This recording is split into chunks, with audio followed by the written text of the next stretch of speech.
Urea కొరతతో అన్నదాతలకు కష్టాలు తప్పడం లేదు. తెల్లవారుజాము నుంచి ఆధార్ కార్డులు క్యూ లైన్లో పెట్టి ఎదురు చూస్తున్న పరిస్థితి ఏర్పడింది. రోజంతా నిల్చున్నా ఒక్క బస్తా కూడా దొరక్క వెనుదిరుగుతున్నామని రైతులు ఆందోళన చెందుతున్నారు.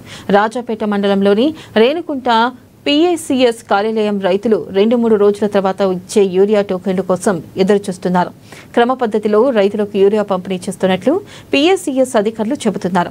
రేణుకుంట PACS కేంద్రం ఎదుట తెల్లవారుజాము నుంచి రైతులు యూరియా కోసం ఆధార్ కార్డులను క్యూ లైన్లో పెట్టి పడిగాపులు కాస్తున్నారు. అన్నం నీళ్లు లేకుండా ఎండలో నిరీక్షించినప్పటికీ చాలా మంది రైతులకు యూరియా దొరక్క నిరాశతో వెనుతిరుగుతున్నారు.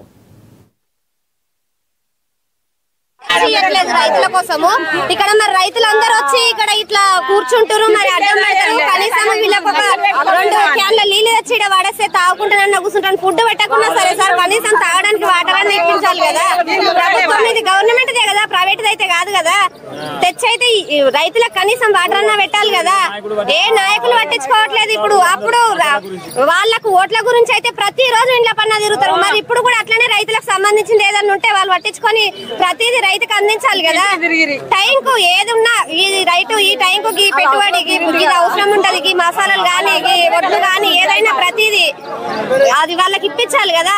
కనీసం ఏది లేకుండా బేరం చేసి బతికేటోళ్ళం ఈడ కావాలి ఉంటున్నాం. చేను వేస్తే మొన్న వానట ఒక్కొక్క కర్ర ఏం లాభం? చేసుకున్న కూలి దండగా, వేసిన పని దండగా, ఆ టాటర్ కిరాయిలు దండగా, టైంకు మందు లేదే. మంచిగా వేసినా వాడుకునే 4 గంటలకు వచ్చి సీరియల్ కట్టాం. అన్నం కూడా కట్టుకొచ్చినాం. ఇక ఈశ్వరు ఎండలో పోయి నిన్న వచ్చినాం, మొన్న వచ్చినాం, అట్టే తిరిగిపోతున్నాం. రోజు తిరుగుడు వచ్చిండు. 12 తారీఖు వచ్చిండు, 13 తారీఖు వచ్చిండు, ఇవాళ 14 తారీఖు. ఈ డేట్ మళ్ళీ ఇప్పుడు